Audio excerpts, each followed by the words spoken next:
November 19th, 2006. Littleton, Colorado.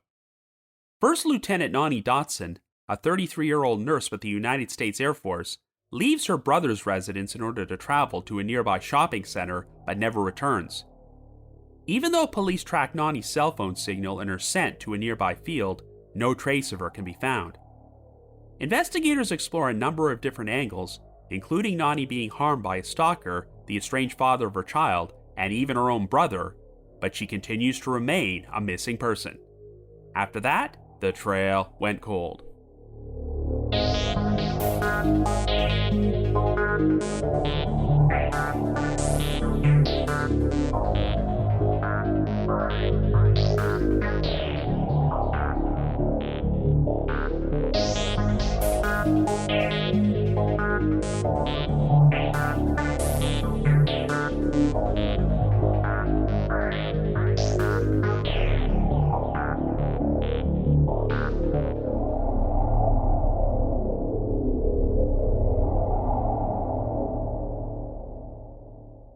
Hello everyone, and welcome to our latest episode of The Trail Went Cold. I'm your host Robin Warder, and on this episode, we'll be exploring a missing persons case involving a nurse and first lieutenant from the United States Air Force, the 2006 disappearance of Nonnie Dotson. I was recently going through my massive list of case suggestions and noticed that I received a request for this one from a listener named Alyssa nearly 7 years ago. I hadn't heard of the case before, but I decided to delve into it, and I'd say it's a fairly baffling mystery involving a victim who seemingly vanished into thin air. Even though a number of different theories have been pushed forward about Nonnie's disappearance, there really doesn't seem to be much conclusive evidence to support any of them. At the time she went missing, Nonnie was a single mother who lived in Texas with her 16-month-old infant daughter Savannah and was stationed at Lackland Air Force Base. She decided to take some leave and traveled to Littleton, Colorado with Savannah, where they spent the week staying with Nonnie's brother, Tony Dotson, and his own family. The day before she was scheduled to return home, Nonnie left her daughter in the care of her brother and was supposedly planning to meet some friends in a nearby shopping center, but she never showed up there and vanished without a trace. The night before she went missing, Nonnie had apparently been harassed at a bar by two unidentified men, but it was never established if this incident had any connection to her disappearance. At the outset, the most promising suspect appeared to be Savannah's estranged father, who dumped Nonnie after she became pregnant and tried to avoid paying child support, but the evidence seemed to indicate that he was still in Texas at the time Nonnie went missing. As the years went on, suspicion turned towards Nonnie's brother Tony, who was the last known person to see her alive and would eventually find himself in serious legal trouble for other crimes. Like I mentioned earlier, there is no concrete evidence to support any of these theories, but since there has been no trace of Nonnie in 2 decades and the investigation is at a standstill, we're going to explore all the different angles on today's episode. However, before we get started, just a quick reminder that The Trail Went Cold is a weekly podcast, which is currently available for download on several platforms, including Apple Podcasts, Spotify, Amazon Music, YouTube Music, Podcast Addict, and more. So if you like this podcast, be sure to subscribe to it, and please leave us a rating or review on any of those sites to help spread the word and garner us more exposure. The Trail Went Cold is on Patreon, so if you would like to learn how to support the show, please visit our page at patreon.com/thetrailwentcold. For as little as $1 a month, you can garner access to exclusive rewards, including stickers and thank you cards, early access to episodes, and bonus content, as our Patreon page has around 80 exclusive bonus episodes in our archives, which are not available on our regular feed. So with all that out of the way, let us now explore the disappearance of Nonnie Dotson.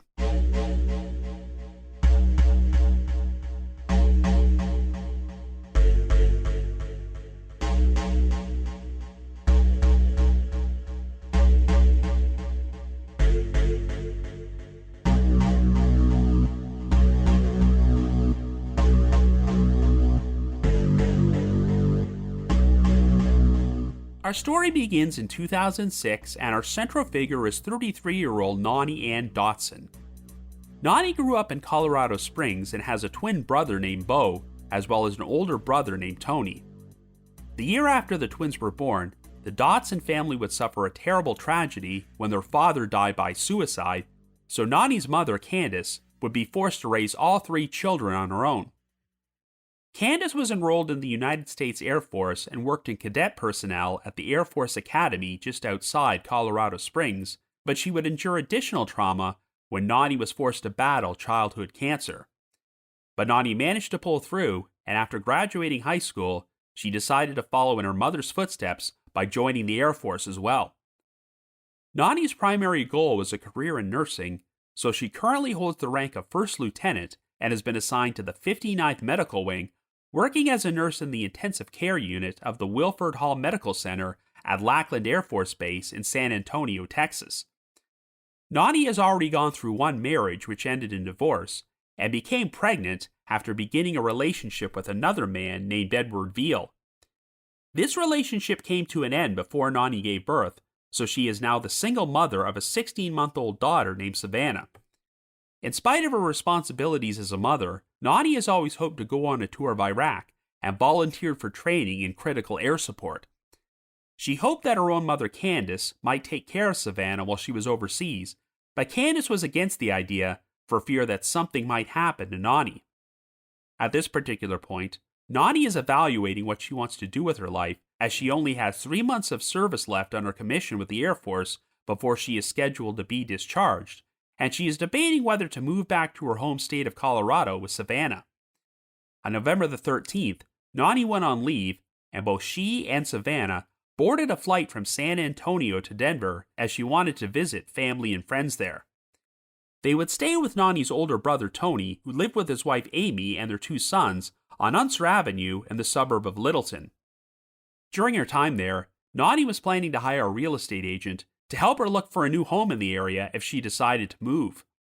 On November the 19th, Nonnie asked Tony if he would watch Savannah because she was hoping to meet some friends to go shopping that afternoon and possibly go out to dinner with them.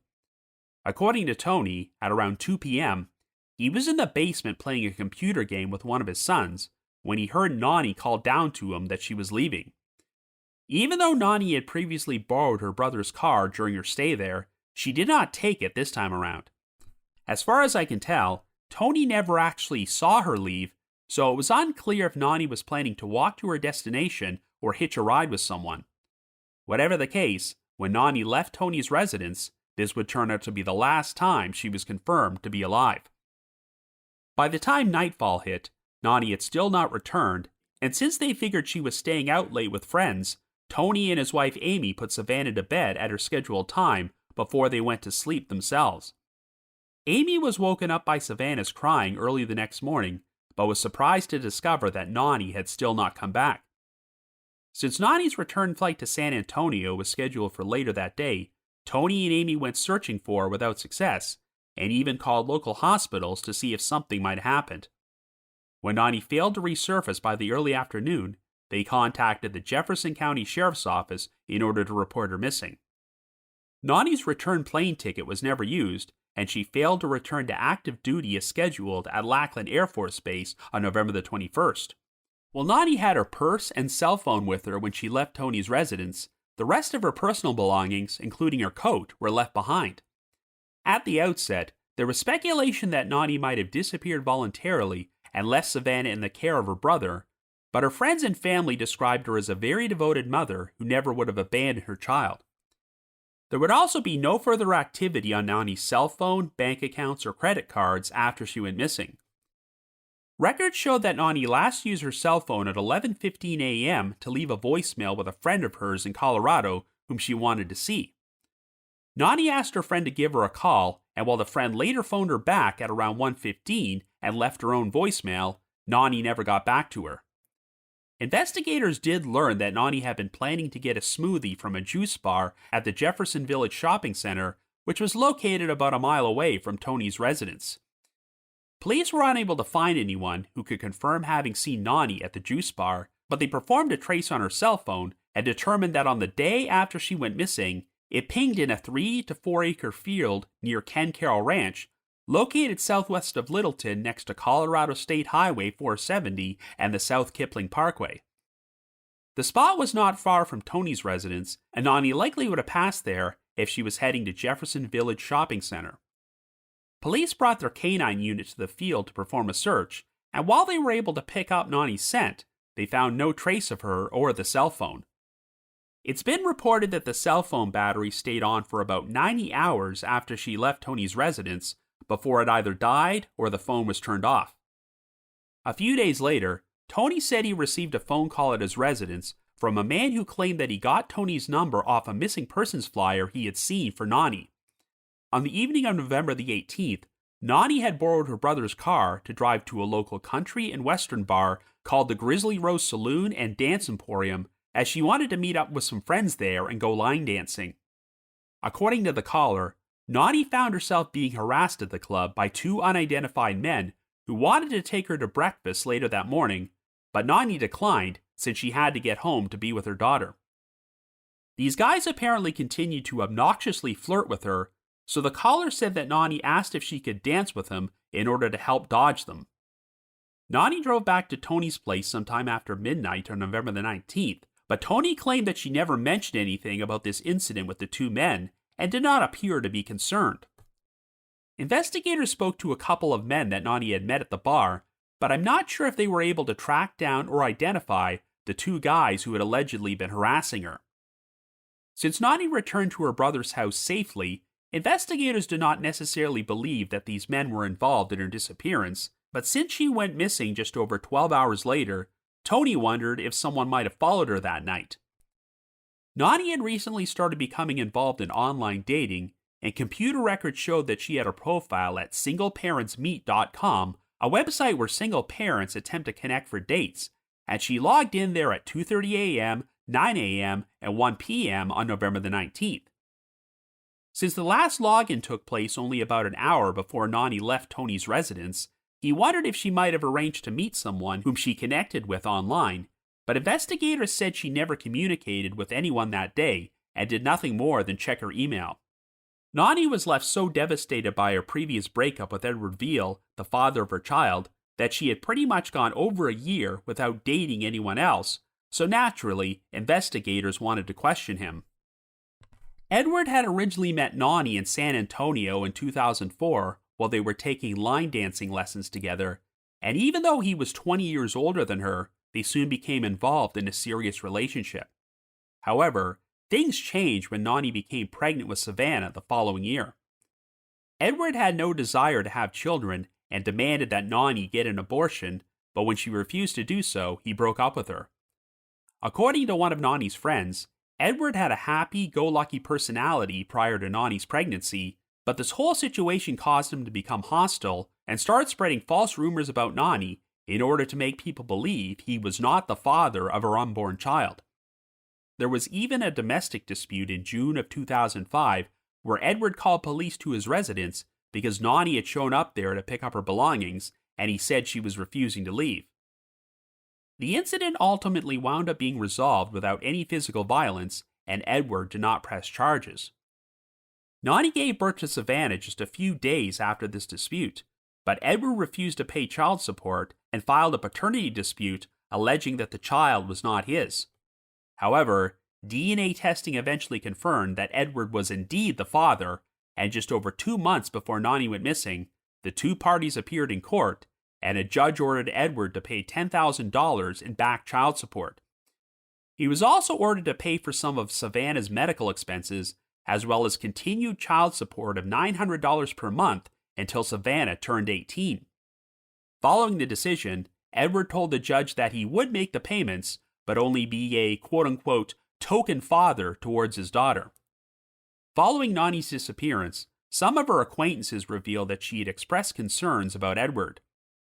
One of her former co-workers said that Nonnie had once told her that she did not want Savannah to be alone with Edward, but would not expand upon why. A former neighbor of Nonnie's claimed that Nonnie had advised her to call the police if she saw anything suspicious, and that if anything ever happened to her, Edward was likely behind it. After Nonnie went missing, investigators from the Bexar County Sheriff's Office and the Air Force Office of Special Investigations showed up at Edward's residence in Hollywood Park to question him, but he refused to open the door and said that his attorney had advised him not to speak with them. Edward's lawyer soon arranged a meeting that was supposed to take place at the sheriff's office on December the 4th, but Edward and his attorney did not show up and never called to cancel the meeting. 3 days later, the two sides finally made an agreement for Edward to meet with a Bexar County Sheriff's investigator at his attorney's office. While Edward would not speak with the media, his attorney issued a statement that Edward had an alibi placing him in Texas on November the 19th and the surrounding dates. Edward had gone to visit his mother in Fredericksburg during the time period Nonnie went missing, and he was able to produce eyewitnesses, cell phone records, and receipts from a pair of grain stores to corroborate his alibi. Edward also told the investigator that he had not even directly spoken with Nonnie for a year and a half, as all of their communications were done through their attorneys. Only 5 days after Nonnie went missing, Savannah had to be taken to the hospital after falling ill, and since Nonnie never resurfaced for this only caused greater concern among her loved ones. Thankfully, Savannah wound up making a full recovery, and after remaining in Tony's care for a while, she was eventually taken in by her maternal grandmother, Candace, who had since got remarried to a man named Kevin Doyle and was now living in Long Beach, California. Candace was hoping to legally adopt Savannah, but even though Edward initially said that he would not contest his daughter's move to California, he suddenly decided to file for custody of her in January of 2007. The matter wound up in Bexar County Court, and during one hearing, Candace produced evidence to support her claims that Edward had no interest in raising Savannah. For instance, Nonnie had mailed Savannah's birth announcement to Edward, but he responded by writing "bastard child" on it and mailing it back. This prompted a district judge to grant temporary custody to Candace, and Edward was required to have 12 hours of supervised visitation with his daughter before he could resume his custody suit. According to Candace, one of these visits took place at a McDonald's restaurant, but Edward never touched or looked at Savannah, and instead spent most of the meeting trying to intimidate Candace. A custody trial was held in 225th Civil District Court in Bexar County in January of 2008, but after hearing both sides, the jury ruled to award full custody of Savannah to her father, and the child moved in with Edward for the very first time. Candace and Kevin had been forced to spend their life savings on legal fees and put their home up for sale in order to relocate to Nonnie's residence in San Antonio, but even though they lost custody of Savannah, they still got occasional visitation with her. During the early stages of Nonnie's disappearance, Tony Dotson became a major advocate for his sister by frequently speaking to the media and posting and circulating a number of missing persons flyers. However, the story would take a very unexpected turn years later when Tony found himself in serious legal trouble. At around 3 a.m. on May the 21st, 2012, a 30-year-old woman whose name has never been released publicly was woken up and attacked inside the bedroom of her home in Denver by a masked male intruder, who proceeded to blindfold her with a sheet and tie her up. He then used a knife to start cutting off her clothing, and while she attempted to fight back and loosen herself from her restraints, he threw her to the ground and slammed her head against the floor. After the intruder tied up the woman again, he raped her on the bed before fleeing the residence. The victim was able to free herself and wanted to call for help, but couldn't find her cell phone anywhere, as the intruder had presumably stolen it, so she had to leave and drive to her boyfriend's house in order to call 911.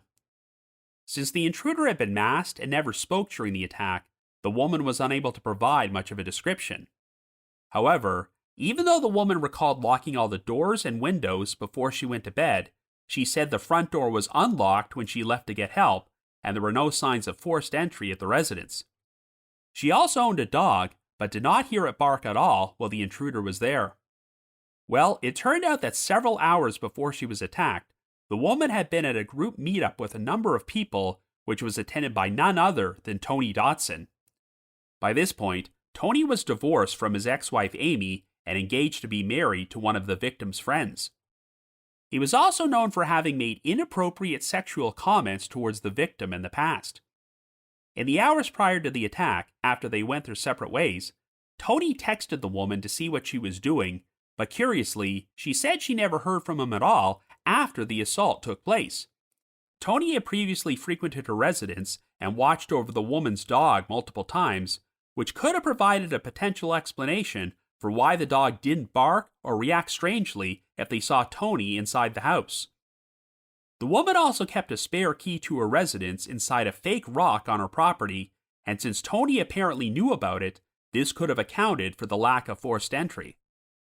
Tony was questioned by police and denied any involvement in the crime, but it wasn't long before DNA testing linked evidence from the scene to him, so Tony would be arrested and charged with sexual assault with a deadly weapon, first-degree burglary, and second-degree assault. In October of 2013, Tony went on trial and was found guilty of all these charges, but before he could be sentenced, he would face more legal trouble. It turned out that while he was incarcerated at the Van Cise Simonette Detention Center awaiting trial, Tony had offered members of a number of different gangs $20,000 in cash, a $14,000 ring, and a Mercedes-Benz if they would perform a professional hit and kill his rape victim before she could testify against him. This led to Tony being indicted on the additional charge of criminal solicitation to commit murder.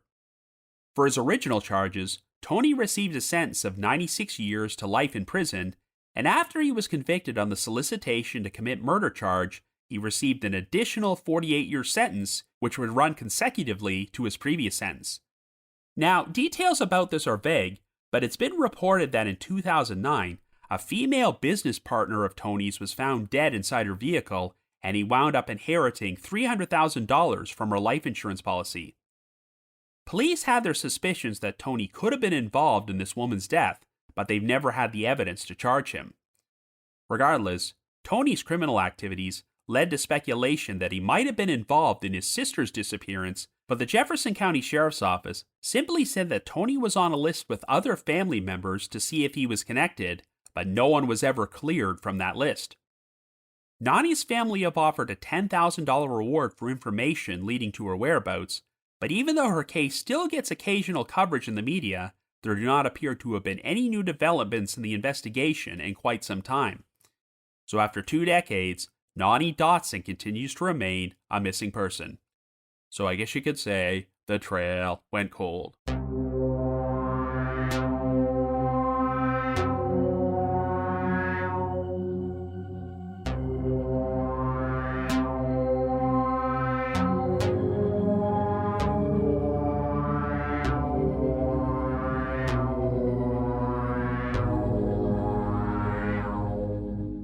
So like I mentioned in the intro, this is one of those frustrating missing persons cases in which the victim seemingly vanished into thin air. And while a number of potential scenarios have been pushed forward to explain Nonnie Dotson's disappearance, there is really no concrete evidence pointing towards any of them. Of course, the big complication is that Nonnie's brother, Tony Dotson, would later go to prison for sexually assaulting a woman during a home invasion. He was also implicated in a murder-for-hire plot to kill the victim, and may have even been involved in the suspicious death of another woman. On one hand, even if Tony is a terrible person, that doesn't necessarily prove that Tony killed his own sister, and law enforcement has never officially named him as a suspect or person of interest. But on the other hand, the big issue is that Tony was technically the last known person to see Nonnie alive, and he also appears to be the sole source of information surrounding the circumstances of her disappearance.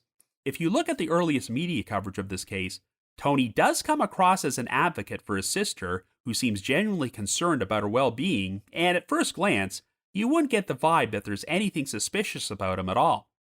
But once you learn of Tony's future criminal activities, you start wondering if his account of how Nonnie went missing is even true, and it throws the entire case for a loop.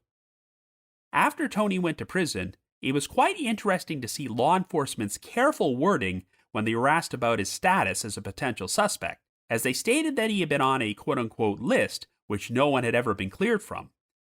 That gives me the impression that investigators might know a lot more about this case than they're letting on, and are keeping any suspicions they have about certain individuals to themselves. During the early stages of the investigation, the most logical suspect seemed to be Nonnie's ex-boyfriend, Edward Veal, until he was able to provide hard evidence to prove that he was in Texas at the time Nonnie went missing. But I've never seen law enforcement officially state that Edward has been cleared as a suspect either, which makes me wonder if they've explored the possibility of him hiring someone to get rid of Nonnie. Now seems apparent that Nonnie had some terrible men in her personal life who seemed like they could have been capable of harming her, but for all we know, perhaps she did leave Tony's house to go somewhere and fell victim to a random stranger who had no connection to her whatsoever. So the official story is that Tony was playing a computer game in the basement with his oldest son when Nonnie yelled down to him at around 2 p.m. to say she was leaving, but he never actually saw her go. Tony had the option to borrow Tony's car if she wanted to, and since she didn't, he has no idea if she was planning to walk somewhere or if she had a ride waiting for her. As far as I can tell, no one has ever come forward to admit having picked up Nonnie that day, so if she did get a ride, that person would automatically become the prime suspect. Nonnie was apparently planning to visit the Jefferson Village shopping center to get a smoothie at their juice bar, and since it was located only about a mile from Tony's house, it's not inconceivable that she could have walked there. However, according to those who knew her, Nonnie was not much of a walker, and even though it was a cold November day, she left her coat behind. That detail is still pretty troubling because even if Nonnie got a ride, you would think that she would still bring her coat along if the weather was cold enough. Police did track a ping from Nonnie's cell phone to a field that was located not far from Tony's house, which would have been along the route to the shopping center, and K9 units detected her scent there. So on the off chance that Nonnie decided to walk to the juice bar, I suppose that it's possible that she could have been abducted or attacked near that location by a random stranger. Whatever the case, if Nonnie's body or her cell phone were buried in that field, police have never found it. It's been reported that Nonnie was planning to meet friends to go shopping and possibly out for dinner, but I don't believe that she was specifically planning to meet anyone at the juice bar and never got the chance to make any concrete plans at all to get together with anyone. The last call Nonnie made from her cell phone was at 11:15 a.m. when she left a voicemail with a friend whom she was hoping to spend some time with before she left Littleton and returned to San Antonio. This friend then called Nonnie back at 1:15 p.m. and left her own voicemail, but she never heard from Nonnie again. It was established that Nonnie did log on to her profile at the dating website singleparentsmeet.com at 1 o'clock, but if she really left her brother's house at 2 o'clock, it does seem a bit odd that she wouldn't have returned her friend's call. So could this mean something happened to Nonnie at around 1:15? Now, I am inclined to believe that Nonnie's activity at the dating website has no relevance to her disappearance, as she apparently did nothing more than check her email, and if she had made plans to go see someone she had met on the website, I'm sure investigators would have found some record of it. We also know that on the night before she went missing, Nonnie went out to a country and western bar called the Grizzly Rose Saloon and Dance Emporium, where she was supposedly harassed by two men, and during interviews, Tony expressed his concern that someone could have followed her when she left the bar and subsequently harmed her when she left his house later that afternoon. Well, I'd be really curious to know if police found any corroborating evidence that Nonnie was harassed, or if we really only have Tony's word on that. According to Tony, he learned about this incident after a man saw Nonnie's missing persons flyer and called his residence to inform him that he had danced with Nonnie at the bar to help her dodge the two men. It's been reported that investigators spoke to several men whom Nonnie encountered at the bar that night, but I'm not entirely sure if they ever found the two guys who harassed her or personally spoke to the caller. In fact, I found a news article from that time period in the Denver Post where a Jefferson County Sheriff spokesman said he wasn't sure if the guy who phoned Tony called the authorities as well. Again, I would ordinarily have no reason to question Tony's version of events, but theoretically, given what we now know about him, could he have fabricated this story about Nonnie being harassed at the bar for the purposes of misleading the investigation? For all we know, law enforcement did confirm that this incident with the two men actually happened, but even so, it may be nothing more than a red herring. Would anyone from the bar really go to the trouble of following Nonnie back to her brother's place and then remain there for the next 12 hours or so, on the off chance they could go after Nonnie after she left?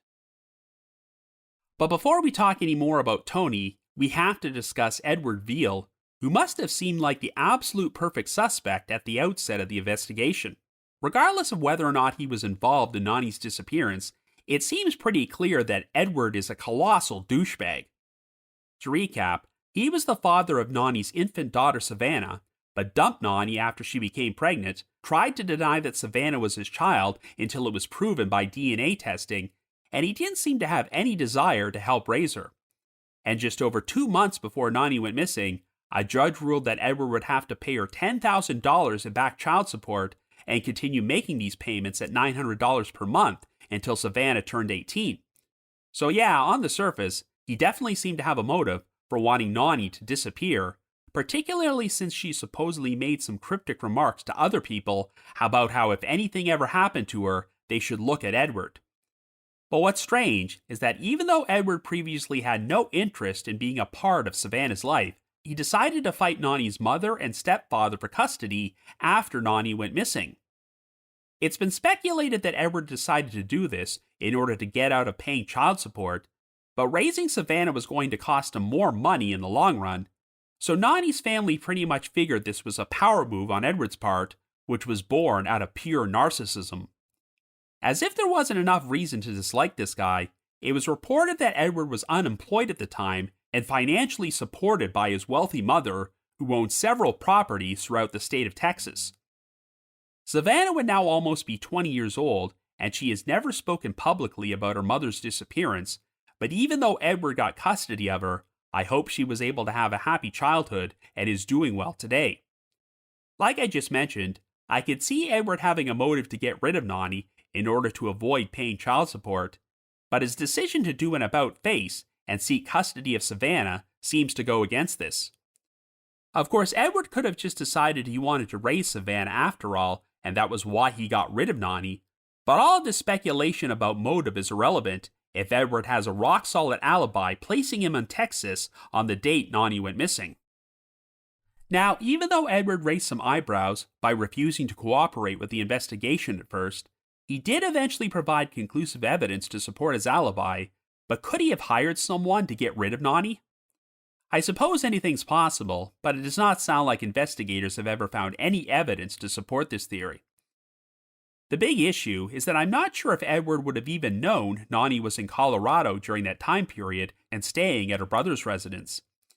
She had also been there 6 days before she went missing, so if this was a murder for hire, then the perpetrator got incredibly lucky that Nonnie decided to go out walking by herself the afternoon before she was scheduled to return home. I don't know, I could definitely see why Edward would seem to be the most likely suspect, and it does seem like quite a coincidence if Nonnie openly expressed her fears about him and then just happened to be harmed by a completely different person in another state. But unless some hard evidence surfaces to show that Edward hired someone to follow Nonnie all the way to Colorado to get rid of her, then I'm inclined to believe he was not involved. So that brings us to Tony, who may not have raised any suspicion at the time Nonnie went missing, but once I learned the details of the sexual assault he committed in 2012, alarm bells went off in my head. The assault was an incredibly cold and calculated crime, as Tony managed to use the victim's spare key to sneak into her house without any forced entry. Tony was nearly 40 years old when this took place, and while I have not heard anything about him having a prior criminal record, you get the impression that this was not the first time he did something like this. Not to mention that Tony later tried to orchestrate a professional hit on the victim while he was incarcerated in jail, which shows that he wasn't averse to committing murder. It's also been reported that a former female business partner of Tony's died under suspicious circumstances in 2009, and he was the beneficiary of her $300,000 life insurance policy. I really wish I had more information about this case, as it's only been briefly mentioned in a few articles about Tony's other crimes, and since none of them mention the business partner's name, I wasn't able to perform additional research. Whatever happened, the authorities have never turned up any conclusive evidence to prove that Tony was involved in this woman's death, but it seems to indicate that Tony was a pretty diabolical criminal and may have been capable of harming his own sister. Of course, the biggest issue with suspecting Tony of involvement in Nonnie's disappearance is that I have no idea what the motive could have been. The arrest warrant affidavit for Tony's assault on the home invasion survivor is available online, and it says that he had a history of creepy and inappropriate behavior towards her, but did he display any red flags like this before Nonnie went missing? I'm guessing not, as Nonnie seemed to have no qualms about spending a week at Tony's place with her infant daughter. Another complicating factor is that Tony was living with his wife Amy and 2 young sons at the time, so on the surface, he didn't appear to be anything more than an ordinary family man. Tony has claimed that he was playing a computer game with his oldest son in the basement when Nonnie left the house, but it's never been revealed if law enforcement confirmed this story with the kid, who would have been 5 years old at the time. It's also been reported that Tony's 2-year-old son and Savannah were both at the house napping at the time, but I'm unsure if Amy was home when Nonnie left. We know that Amy helped Tony put Savannah to bed and figured Nonnie was just staying out late, but did not become concerned until she was woken up by Savannah's crying early the next morning and discovered that Nonnie was not there. By the time Tony was arrested for the sexual assault in 2012, he was divorced from Amy and engaged to another woman, but we don't have any details about why and when their marriage came to an end. If Amy and her 2 sons were with Tony during the entire time period when Nonnie went missing and were able to back up his story, then that would definitely point away from his involvement. And given how things ultimately turned out with Tony, I'm sure Amy would have no reason to keep lying or covering for him if she knew something. But then again, if Amy or either of her children saw any red flags to suggest that he might have done something to Nonnie, perhaps they have privately shared their concerns with law enforcement and this information has just not been released to the public. I don't know if police ever performed a search of Tony's residence to see if there was any potential evidence of foul play, but if he was not considered a suspect at the time, then perhaps they didn't. If someone did murder Nonnie, then the responsible party did a very thorough job of disposing of her body, since no trace of her has been found for 2 decades.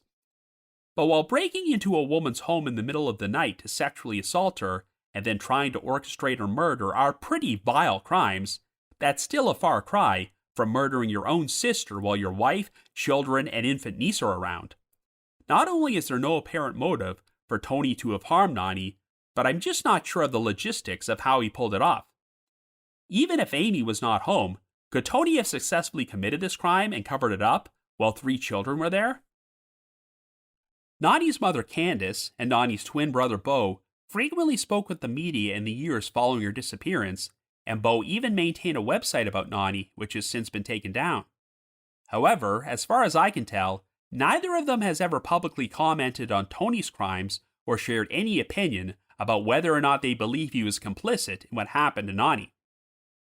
It obviously must be a horrible situation for Candace to have one child go missing and another go to prison. The last time I saw Candace do an interview with the press was in 2017, and she made this statement, quote, "There is no justice for Nonnie. Nonnie is gone now. I can't bring her back. I don't even care that the person who did this gets caught or punished. I don't even care anymore. All I want to do is bury my daughter. I know there's something left of her." End quote. Now, it's not uncommon for the families of missing victims to make statements like this, because they often reach the point where all they want to do is recover their loved one's remains, and ensuring that the person who killed them faces justice is of secondary importance. But if Candace believes that Tony might be involved in Nonnie's disappearance, part of me wonders if this might have been some sort of cryptic message to her son. No matter what, Tony is going to remain in prison for the rest of his life for his other crimes, so if new evidence were to surface which proved he killed his sister and he wound up being charged, it wouldn't make much difference for his legal situation. Tony is pretty much at the point now where he has nothing left to lose, so if he knows what happened to Nonnie, I'm sure the rest of his family is hoping that he'll finally tell the truth and confess and reveal the location of Nonnie's remains. However, it's also possible that Tony had nothing to do with his sister's disappearance, and it's just a coincidence that he turned out to be a predator who harmed other women. I can certainly accept that Tony's original story is true, and Nonnie came to harm from an unknown third party shortly after leaving his house. If that's the case, then this individual essentially committed the perfect crime and got incredibly lucky that Nonnie had some other problematic men in her personal life who managed to divert all the suspicion away. Then again, it's possible that investigators have a pretty good idea of what happened to Nonnie, but are just keeping that information secret because they lack the evidence to make an arrest. Either way, this is a very baffling case, but if you happen to have any information about the disappearance of Nonnie Dotson, please contact the Jefferson County Sheriff's Office at 303-271-5612. That's 303-271-5612. But if you just have your own thoughts about what happened, feel free to leave me a comment or send me an email to robin.warder@icloud.com. It's robin.warder@icloud.com. Now, the reminder that The Trail Went Cold is on Patreon, so please visit patreon.com/thetrailwentcold to learn how you can support our podcast and become eligible for some pretty neat rewards. Over the course of nearly 7 years, our Patreon page has released around 80 exclusive bonus episodes, which are all currently available in archives for our patrons in tiers 2 and 3. This past month, I released an episode about the death of Joyce Meyer Sommers, a woman who was found dead in a cemetery shortly before Christmas in 1996 and remained a Jane Doe for nearly 26 years before she was identified. I've also dropped an exclusive bonus episode from my spin-off podcast, The Path Went Chilly, in which myself and one of my co-hosts, Jules, discuss the 1979 murder of Deborah Jackson, a victim who was formerly an unidentified Jane Doe known only as Orange Socks. And for our patrons in Tier 3, I've recorded another new audio commentary track, which can be played over a classic episode of Unsolved Mysteries, and we now have 70 of these commentary tracks in archives. I'd also like to give a shout out to our most recent listeners who have signed up with us on Patreon this week, and they are Kirkwood R., Penn L., and Lisa A. Thank you all so much for your support. Also, I'm excited to announce that later this year, The Trail Went Cold will be returning to London to appear on Podcast Row again at CrimeCon UK, which is taking place at 133 Houndsditch on June the 7th and the 8th. If you would like to purchase tickets, we have a specialized promo code to get a 10% discount, so please visit crimecon.co.uk and use the promo code TRAIL10. Once again, that's crimecon.co.uk and the promo code is TRAIL10 for 10% off tickets. I just wanted to give another shout out to my supporters at the Unsolved Mysteries message board at the Sitcoms Online forum and the Unresolved Mysteries subreddit. I need to provide a big thanks to McGill Foote, who edits and assembles this podcast together for me, and Vince Nitro, who composes the eerie music you hear on every episode.